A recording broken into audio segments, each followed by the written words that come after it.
All right, Aiden. So what are we going to do here? Okay, so we've got Rose... Name. And the book that we're talking about here. We're going to make a plot list for her. And so this is her survivalist arc, okay? No, we created the character Ro like 5 years ago. No, it'd been 4 years ago. Yeah. Yeah. Good times. Anyways, sorry, random anecdote. Yeah. Okay, so we're just brainstorming like scenes, basically. this is so at the end of her. So what are the arcs that are happening for her? She's surviving, and then she's bonding with her pet. Mm-hmm. And she's also then discovering her specialness through the Evertree. And she's the chosen one. Well, yes and no. It's not like a chosen one because of a prophecy and she actually is the chosen one. It's like a chosen one because like they found it first and now they're the pick. You know what I mean? Okay. Does that make sense? Like she could have been any two people who found it and now they're the chosen one. Like she becomes a chosen one because they found it. Okay. But it's still, she's the chosen one. So it's still the chosen one story arc, even though we're not calling her the chosen one. Like she wasn't chosen by a deity. And I don't want to like make it a chosen one story necessarily, but she is that. We can look at a plot arc for a chosen one. I don't want to follow through with the like she's the only one that can save the world. That's not what she's the chosen one. Gotcha. She's the chosen one to start something. Or it didn't have to be her, but because it's her, she's the only one. Could go either way. You know. To vanquish evil forever. Okay. So, or not pet bonding arc, but let's do familiar. To use the Doctor Who terms. Doctor Who! Didn't we already do that? We did. We're doing it again. Okay.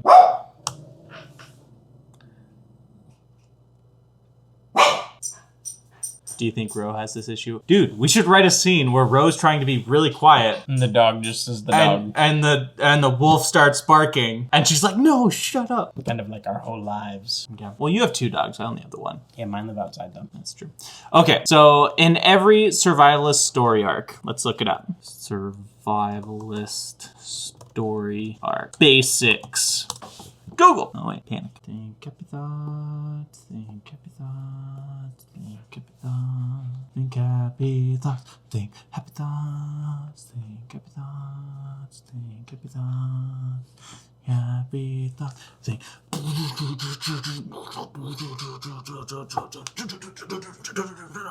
Think happy thoughts. Anyway. Brought to you by Refresh. Huzzah! How to write a survivalist story. Pen and the Pad. A shout out to Pen and the Pad. Shout out. Whoever you are, we're going to use your website in this research. Here we go. It's loading. Don't just... You stop. You did it. It's loading. Oh, all right. Okay. What's this article about? I want plot points. Give me plot points. No, read it from the top. Don't read the whole thing. Create characters, including a primary or rely on previous experiences and intuition to survive. Okay. So the first plot points are this. She must get her basic needs back. Shelter, food, water, fire. She's gotta make it through the first night. That's the first plot point. Oh, yeah. You're totally right. You're Minecraft, Brendan. Minecraft. I am an absolute genius. Genius. My brain is bigger than everybody's. Make it through the first night. Then she needs to get her basic needs back, and then she needs to... So that's food, shelter, water. Then she needs to start deciding at some point that she needs to either, she needs to start making her way, or she needs to start exploring her surroundings. She needs to decide what she's going to do, and then take action in that direction. Or she hesitates. I think you build the hesitation into those. She's hesitating the whole time as she's... Yes. So this is just... survivalist. We're not worrying about the dog right now? So where's the dog? Okay, so... The wolf. It's not a dog. Sorry. Get her basic needs back. Food, shelter, water. Okay, the wolf pup runs away. I don't know if I like that. We talked about that in the last video. I'm not sure if I'm a fan. I don't think it would. Maybe it would. I feel like they would have just went through a traumatic experience and now it would actually it might be standoffish, but I don't think it would just run because it's in a place it doesn't understand. So my thing is, it doesn't know her. It doesn't like her. All it knows is that she stole it from its dead mom. So I think that it runs away briefly. It does not have to be a long thing. Runs away, gets in trouble, she saves it. It knows she saves it. She didn't have to. And because there's some semi-sentience in it. So maybe it panic runs away. Panic runs away. And then it realizes, like, it comes back later because it's like... Well, I was thinking, like, literally, like, she's like, well... And she also has her leg injury. Mm-hmm. I keep forgetting about that. The wolf pup panic runs away. She could transport, like, where she comes out at. She could be in a storm. It could be, like, storming. So she literally, like... comes out of the waypoint or whatever, and it's like a thunderstorm, crazy hurricane thing around her. We keep forgetting about weather. Thunderstorm. Whoa. We do forget about weather. Crazy weather. Well, we just found out in the last episode that... I thought it was winter and you thought it was... No, you thought it was spring. I thought it was winter. Oh, yeah. So I don't even remember what I thought it was. Brendan, Lordy. I think about the weather every day. What do our characters think about? I like this one. Link in description. Okay, so she makes it through the first night. She has her leg injury, and it's the thunderstorm stuff. Okay, so get her basic needs back. Let's put the wolf pup panic runs away. Right after they... Okay, so the wolf gets in trouble, and Ro saves it. But it has to be something that she can manage while injured. Maybe she comes across it and it's injured, because it got injured in the storm. And then they make it to the Evertree and they get healed. And that's why they get connected. Well, it could be part of it.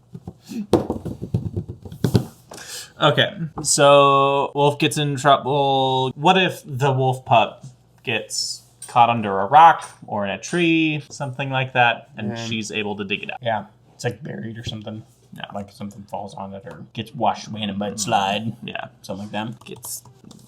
Gets in trouble by nature. Yes. Because I don't want to do like another monster. I don't want like that seems like kind of a good repeating. idea. Yeah. And then do some basic exploring and then they come across the Evertree. Right. So, let's do... Let's get rid of that and then put that after. Okay. So she gets her basic needs after the wolf gets in trouble and she saves it. Yeah. She would know how to take care of it because she takes care of children, because wolves and children are the same. Naturally, yeah.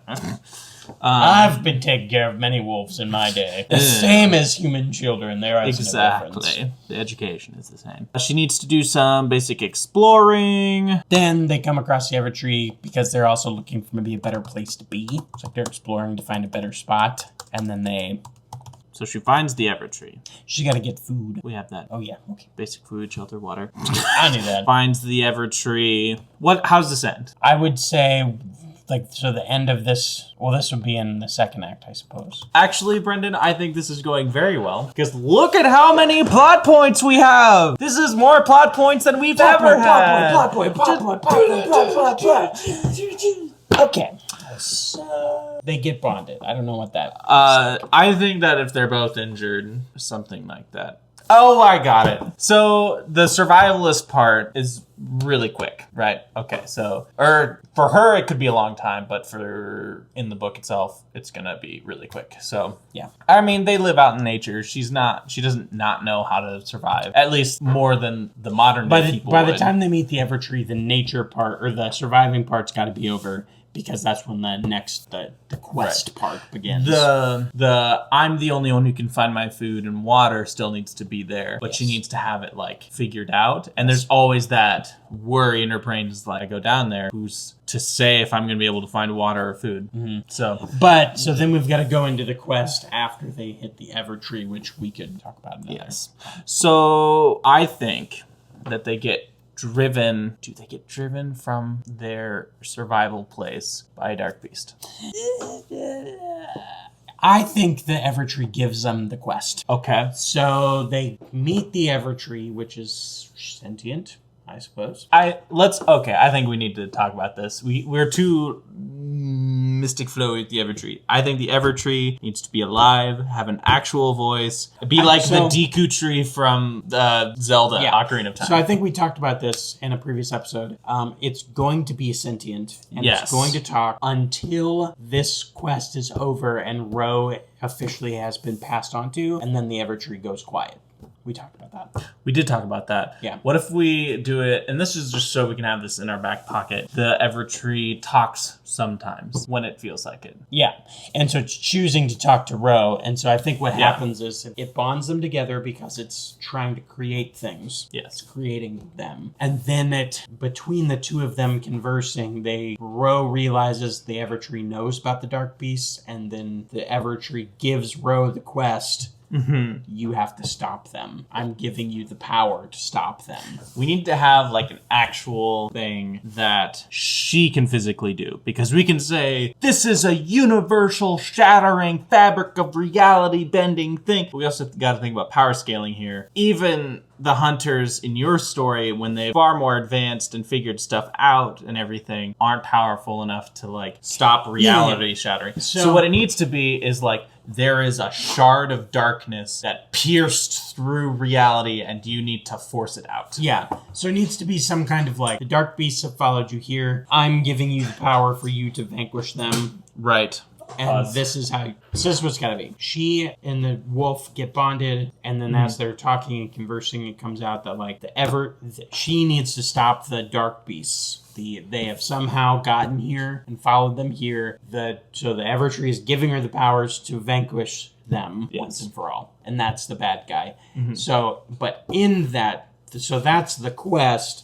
And then in that is where we get the differences between her and Agorath and Gaian and their stories, where they end up.